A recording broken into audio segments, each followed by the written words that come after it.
Tammy? Yes. Are you armed and ready? I'm armed. I think I'm ready. Are you armed with your data? Yes. Yes. Okay. Oh, my Dallas numbers. Yes. Okay.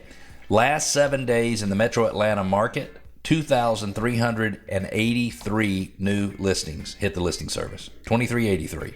We're at 3579. Yep. Your real estate market must be just a little larger than the Atlanta market, and I imagine your closings are going to be the same. We are Texas, We're just bigger there. You mean striving to be at Georgia? Is that what that means when we're from Texas? We're from a state It means that's everything's striving bigger to be in Texas. That is true. That is the same. The reality is everybody in Texas thinks they're bigger, That's even right. if they aren't. We are. Okay.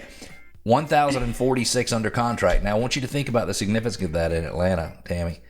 There are 1,300, almost 1,400 homes more on the market now than there were a week ago. That's a lot. Because 2,383 new listings, only 1,046 under contract. How about you? All right. So when you're doing under contract, is that everything pending and even? So in our market, we have an option period, right? Yes. So the answer to that question is yes. So it includes what would be called active under contract in Georgia, which would be the same as an option period. Yes. And for those of you who are listening thinking, what do you mean an option period? Right. Well, in Texas, a buyer goes under contract, pays a fee for an option period. Correct. Is that correct? Correct. So here, I'm going to give you $500 to buy a 10-day option period. And then during that 10 days, the buyer can do whatever they want, right, to inspect the house. And if before the 10 days is up, the buyer decides they don't want to buy it, they just terminate. Correct. With no obligation No whatsoever. obligation. Okay. Yep. How many under contract in yours? All right. So the active option contract is... Easy to say. Say that 10 times fast. Active option contract, we're at 1,535. Ours are just status changes for that current week. So 1,046 change from an active listing to something that shows it's pending. That's the same thing for you, right? Yeah, I mean, it is within the last 7 days, yes. Got it. Perfect. Yeah. Okay, how many homes did you close for the week? 2,278. Guess where we were?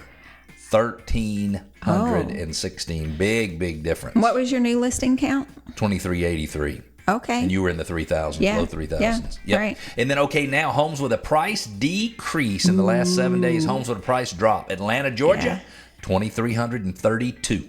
Ooh. We're bigger than you, too. So not that that's this not is something you want to be bigger in.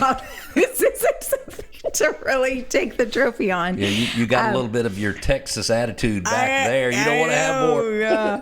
4,945. Think about that. If I was moving to Texas, I would want to look in my geographic area, and I would want you to pull me a list, which I know you could do, of all of the homes in that area that had a price decrease.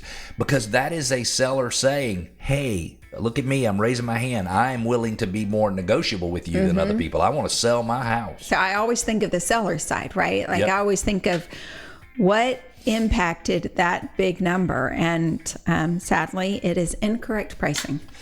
In many cases, or maybe the condition's not right, in other words, pricing. when you walk. Well, but that just means that you have to reduce the price in order to, you either need to improve the condition or reduce the price. Correct. So